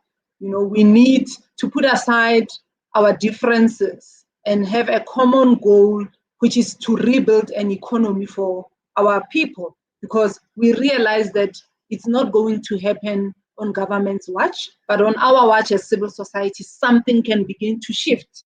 We can start shifting something if we build a common consciousness, you know. So I want to hear your thoughts, Steve, around how do we begin? What is the starting point? And I'll tell you, I mean, for me, it's as simple as recognizing even our own contributions. I'll give an example of how imperialism has actually taken away from us, you know, as organizations, you know, or civil society organizations that try to be innovative around some of the solutions we can bring to our social problems. They bring in programs that have been tested outside of South Africa, and they come and tell you this is how you will implement. So they want you to take what they bring to solve problems in our communities that have nothing to do with what has been modeled outside of South Africa. We have programs like your Soul Buddies that have been there since democracy started, you know, but you are struggling to find funding for those programs because now they are replaced by other projects or programs that we pilot. Every 2 years we are piloting something new. It doesn't work. It comes in with a lot of money. It doesn't work. It goes back. The money goes back. But you still remain with a program that you can no longer implement on a big scale, you know, and impact your communities the way you could have, because you don't have the resources to back it up, because we are busy now buying into these new things, which is what Zane was explaining. So I wonder, how do we then begin to push back, even when money comes into the country, to push back and say, if you're bringing in money, you are bringing it in on the basis of the following, not that you are going to tell us you're not implementing. And I'm using Soul Buddies as an example because I'm in Soul City, but there are other organizations that are equally implementing programs that have been homegrown here in South Africa that we know has impact, but they can no longer implement those programs because somebody who's sitting with a purse is saying, if you get my money, you are going to pilot this project. 2 years later, the project has failed. You remain with those problems in your communities, and you still have to find ways to solve your own problems. You know, I think it goes back to what Gogo was saying. We have our own ways of doing things, but we are not given a chance, or we are not giving ourselves a chance. Let me give you this opportunity, Steve, to speak around now as we plot a way forward. How do we begin to challenge, you know, capitalist, imperialistic views that come, and how do we then say, if you are going to partner with us on the basis of the following? Yeah.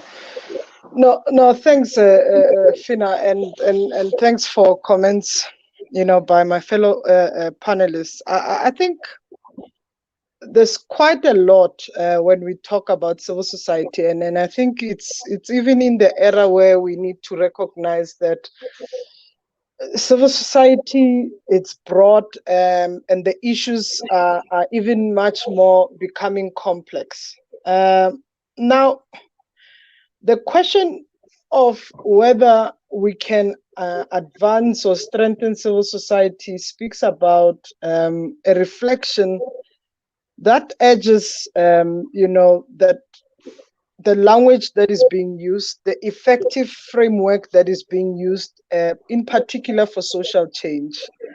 And I think first we need to recognize those historic elements, you know, that emerged from organizing in the past, which was from the grassroots struggle. And I think if at all we can recognize that in the past organizing, a lot of organizing happened from grassroots struggles. And the question of whether civil society is organizing itself in that way, and of course it's a debate, I know, and I'm also sounding controversial around that, because when we look at the broadness of civil society now and today, as you articulate a program, and many other organizations can articulate those kind of programs, right? But it's whether or not various programs and various organizing now remain closely connected to the lived experiences of people around the country or around the world. And of course, we see an ongoing work that is being done by civil society, by movements for social justice. But we need to provide legitimacy that speaks about whether civil society is united, whether civil society has moral and political legitimacy even of their own organizing, and what kind of framework is civil society working in? Is this related to any advocacy work that confronts really that confronts unequal social realizations or relations, economic conditions, and even that confronts and challenges the structures, may political or even government. And I think this for me would be meaningful if there's that level of reflection. But I think, there's few things that we need to take into consideration. One which then speaks about what is the current scope now that exists? What is the nature under which or of which civil society operates now? And what kind of leadership do we have? And whether or not we have actually driven this kind of leadership from a kind of factory. Was there any value chain that embarked on educating, drawing in this current leadership from the previous leadership? What has the previous leaders provided this current leadership?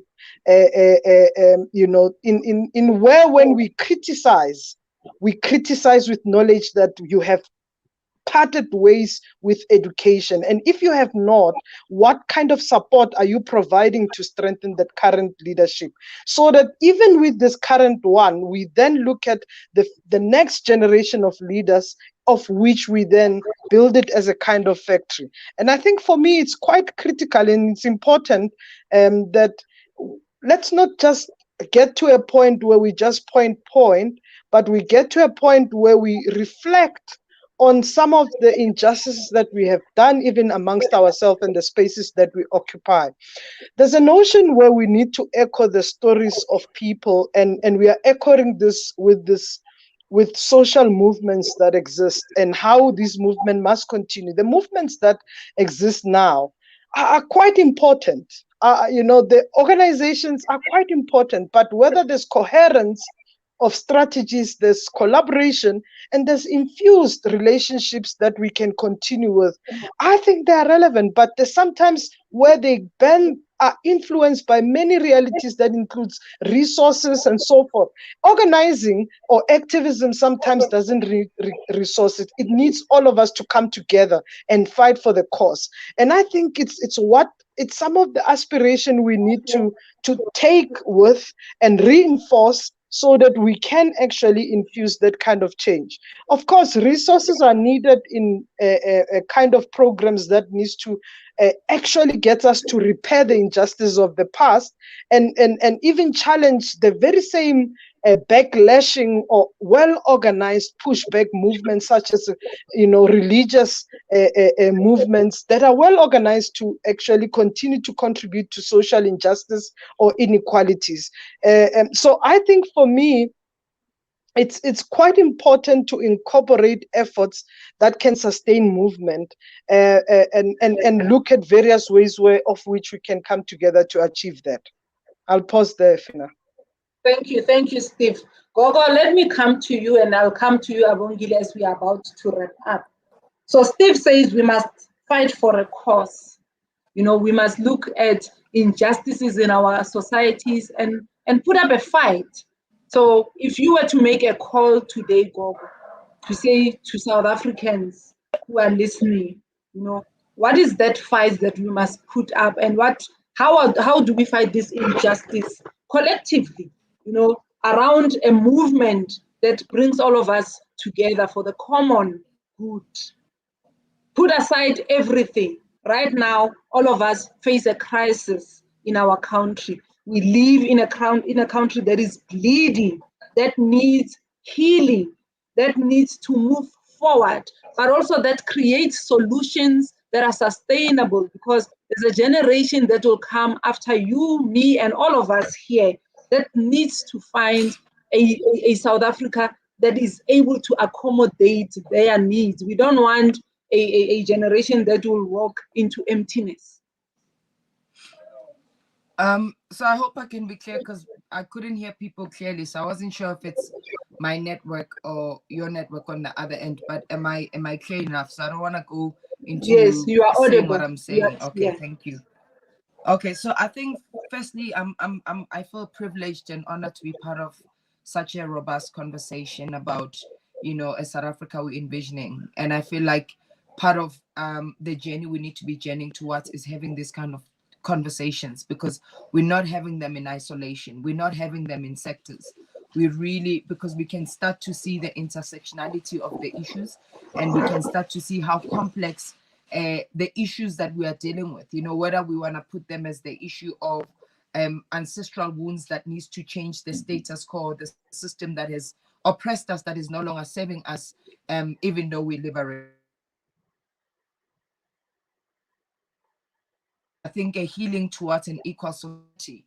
I think as I'm sitting and I'm thinking, we come from a legacy of fight. We've been fighting and fighting and fighting. And somewhat for me, I'm tired of fighting, but I want to put my energy towards a movement of propelling us towards somewhere. And I feel for me, the call to South Africa is that, one, we need to be able to understand how deeply wounded we are. And I keep on referring to the we, because what I am today and that I'm struggling with today, or that which is my challenge, it's a wound that has left unhealed by those who've come before me. So when somebody who is struggling with something, it is my struggle too, because of the interconnectedness. I wanted to say that because we don't know, you know, I don't know what tomorrow is going to bring for me, that today I'm in a privileged state and tomorrow I might wake up underprivileged too. So when we are moving towards healing, is so that we challenging the status quo, because privilege should not only belong to the minority. It's impossible. It's unsustainable. This is what has led to the continuous violence and criminality and poverty. All of it is criminality. Poverty is a crime against humanity. You know, crime, it's a violation against humanity as well. So all of those things is just different words that we're using, but the systemic problems are the same. So when I was listening, and I'm like, I have a child who is transitioning to a girl, and I could only find very few schools where my child can be registered as a girl. And now she's struggling in that school because the academic requirements are not what she's inclined to. And not that my child is a poor performer, but every child is different. So when I look at my child, then my struggle, and this is where my position of underprivilege is, there are not many schools that can accept her for who she is in a democratic South Africa. So when I'm saying to South Africans, we need to be moving towards a system that, when we're talking about inclusivity, we're not talking about exclusiveness, but we truly are talking about that. As South Africa, when we are truly healed, and what that healing looks like, I think I said it earlier on, we need to look at some of the roots that are either broken, that are decayed, that have been cut off the tree, that have been ignored, that are actually growing, but in their growth are bearing fruits that are not serving the collective. Because when we speak about Ubuntu, right, it's acts of compassion and kindness. But when we say singabantu bagwantu sinesintu, right, so meaning that we have lost certain Ubuntu principles that we have to be living by as guidance, and we have accustomed or associated with other people's principles, and now we're suffocating, and now we're not able as a country to thrive and progress, because in our psyche, all of us somewhere, we've got dents and wounds of colonization, because there's parts of us that still aspires to that which was a problem in the very first place, a system of patriarchy. The minute Africans made a god a man who's white, that was very problematic for us, because somewhere in our psyche, we all are still wanting to be like that. There's part of us as a Sangoma, there's part of me in my programming that when it faced with challenges or situations, it goes into an auto response of trying to please the savior, of trying to please, no matter how liberated or woke or conscious we are. So when I'm speaking about healing, it's that for me is like, let us deeply interrogate and say, it's not about attacking or destroying religion, but it's about destroying systems that have left us deeply wounded, that even as the generation of these times are left with blood on our hands. And we are continuously perpetuating the very same things that as civil society we are trying to move away from. I mean, I come from civil society.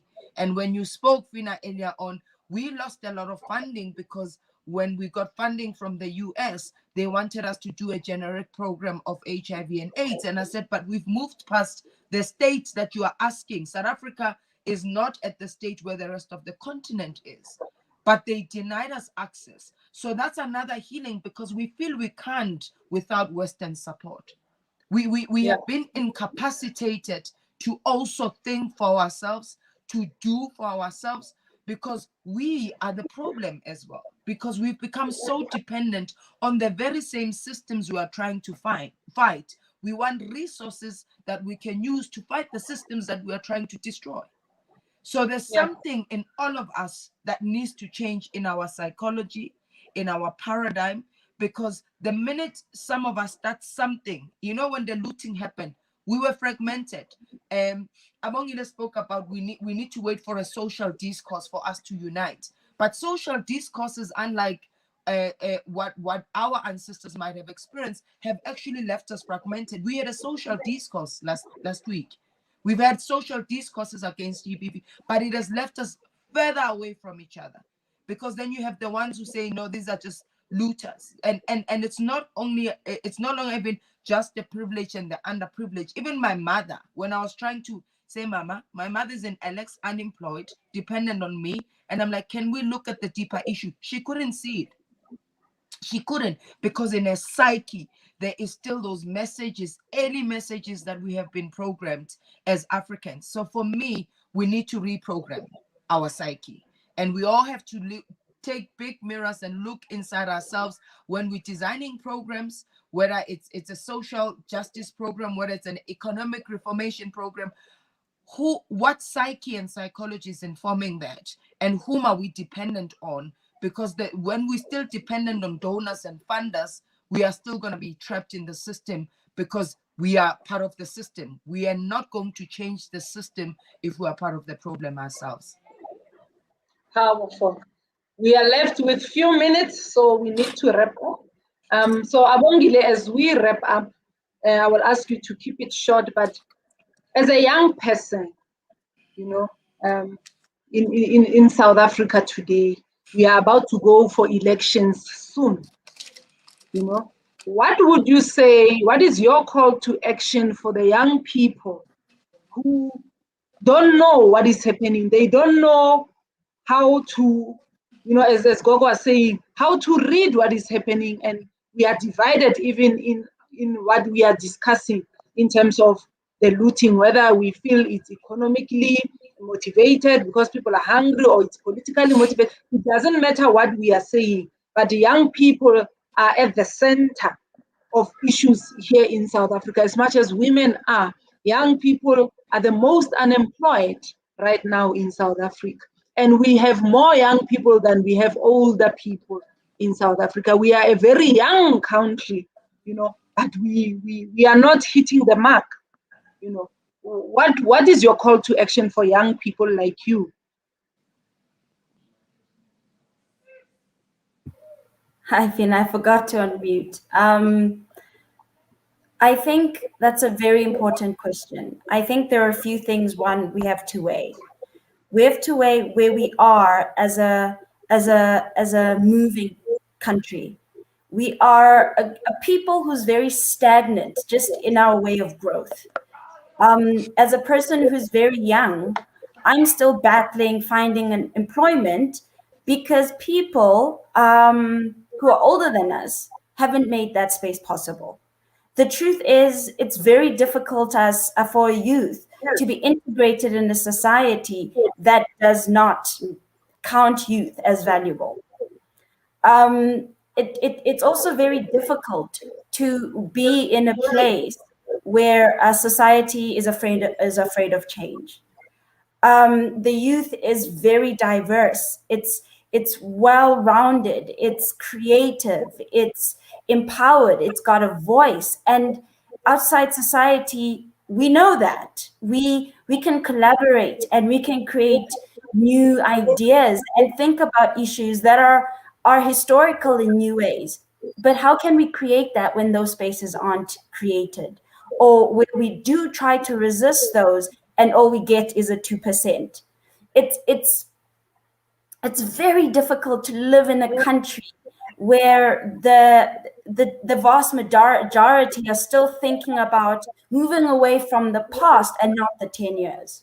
You know, if we look at the issues that we are going through, as Gogo mentioned, that we have moved from the issues that we're dealing with, except it's the same people who've moved with the issues that they've been dealing with. So it's not like, you know, the youth before has moved. No, it's just the same 30-year-olds who are now 50-year-olds have moved with dealing the same issues. And the youth is like, when can we move into the system? But it's difficult. South Africa needs to realize that we are not fighting the same fights anymore. So people need to be present in those fights that they are fighting. But we've got to change our psyches. I really like what Gogo said, because the only way we can propel society is if we propel ourselves. But you can't propel yourself if there is no space for you to move into. It becomes a stagnating, frustrated youth. So for a very long time, this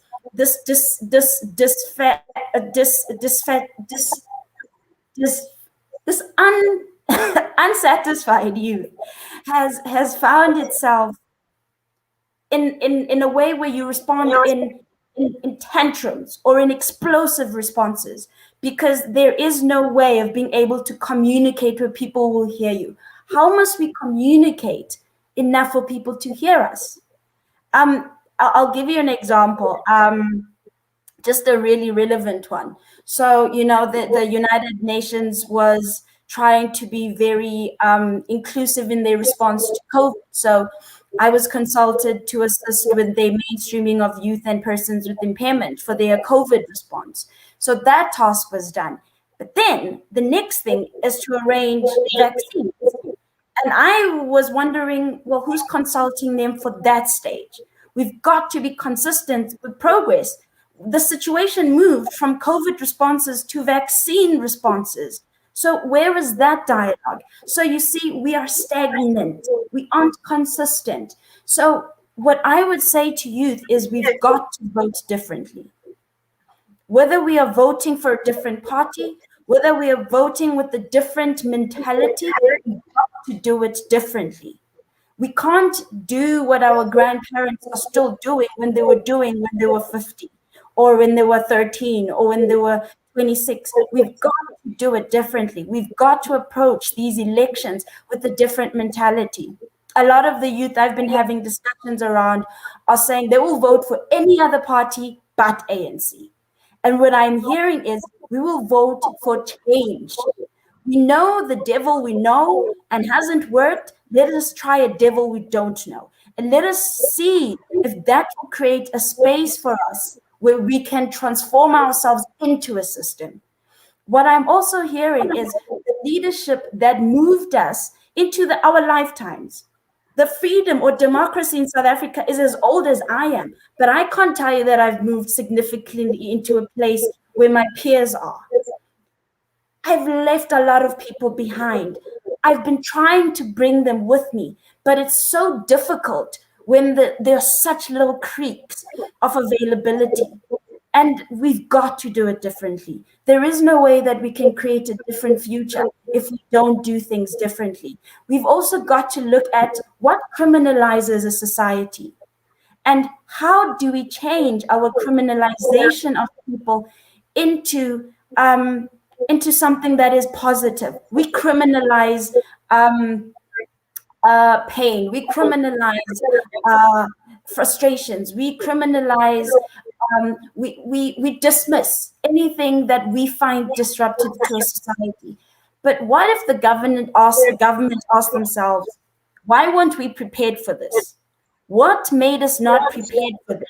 I think, President came out and he said, oh, well, we weren't prepared. Very great for you. Thank you for being honest. That's not what we need.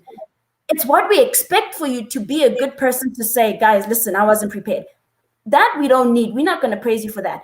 What we are interested in is how do we move forward, and what is it that you did wrong so that you make sure that it doesn't happen, or the same cause isn't the same cause that causes another eruption. And because they weren't prepared, it tells me that the government isn't actively seeking social errors and issues. It's business is about something else. It's not as responsive as it should be, and it's not as active as it should be. It's not as fluid as it should be. We are a stagnant community. So as youth, we've got to do it differently. And I say this, and it's got to be a mantra, whether we're approaching the same problems with a different mentality, however you want to do it. But what we mustn't do is do nothing. What we mustn't do is do nothing, because doing nothing is very dangerous, not just for everybody, but for ourselves as well. We do not give ourselves a chance to succeed. Thank you. So Abongile's take-home message for all the youth is, don't just stay there and do nothing. We know that government will not bring the solutions. Let's sit and talk solutions as young people. I'm going to give each and every one of you a second just to say your parting shot, as your take-home message for all of us, as we now leave this conversation and we start thinking how to rebuild, from the ruins that we have seen. What is your take-home message? And keep it short, kiss it quickly. We are out of time. Let me start with you, Gogo, and then Zain will follow. And Abongile, I'll take that you were giving us, your parting shot. So I'll go to the rest, and then we close this conversation for today. Gogo, over to you. My parting words is that a people not deeply connected to their roots is like a tree that is not deeply grounded, and it has no ability to thrive. Powerful. Zain? Thank you. I think I've spoken a lot. I just want to thank everybody for this panel, and to say that we need to build this political consciousness, critical mass of like-minded people that can shift the dynamics so that we don't, feel that everything is hopeless. Thank you. Thank you, Zain. Steve? Thanks, Fina. My parting words are that, there's no way we can build a movement or, ensure freedom if we are distant from realities. Movement must be built by those who are finding inequality as a subject matter, those who understand that we are affected, those who understand that we are not free if all of us are not free. So we can't do it from a distance. So I'm of the view that everybody matters. People have got space on the table, and it must be created by all of us with those privilege or with the opportunity to create the space. Thank you, Steve. Beth, your parting shot? Yeah, I've also spoken. I really, really am thankful for this conversation. I look forward to a continuing conversation around what our revolutionary ideology is in order to create the changes that we would like to see. I'm also looking forward to a progressive political party. Thank you, Zain, where intersectionality is taken into account, where all of our voices are present from beginning to end, where we have God as a reflection of ourselves, God who is spirit, God who is neither gendered or racial, God who is of us, is at the center, and then we can all then begin to move towards the freedom we would like to see. Thank you, colleagues, and it is an honor for me personally to have had this discussion with all of you, but also for the organization that I represent, which is Soul City. And thank you to our sign language experts who are helping us. I think as we close, I want to reiterate that we need to build a collective consciousness by dismantling a patriarchal system, a system that has landed all of us, in a back foot of a progressive society that we could have been enjoying right now. So we need to make sure that we dismantle it piece by piece, and we are not even going to be apologetic about it. We're not going to wait to be given the space to do it. We are doing it now. The revolution has started, and we are coming for that right that we were promised. We are coming for it with all that it takes. And I'm not saying go and ban anything. All I'm saying is that platforms don't need to be created. We are creating platforms even in our homes, because these discussions must translate even in how I raise my children, must translate in how I engage with my neighbors around issues. I think we've been avoiding talking about these issues because they are sensitive. Hey, we don't want to sound political and all that. I think it's about time that we recognize, as Steve was saying, the personal is political. We need to know the system, we need to name it for what it is and dismantle it, Bev, as we have been saying throughout the discussion, as we build a collective consciousness. We are not going to safeguard the master. What is that word they're saying? We are not going to maintain the privileges of the empire. The empire must fall. Hashtag empire must fall. Thank you, colleagues. This was lovely. I really enjoyed this. And I'm hoping that when we call you again, you will avail yourselves. Amanda. Away too. Karuna. Thank you. Thank you. Bye, everyone. Thank you so much, Fina. Bye. Bye.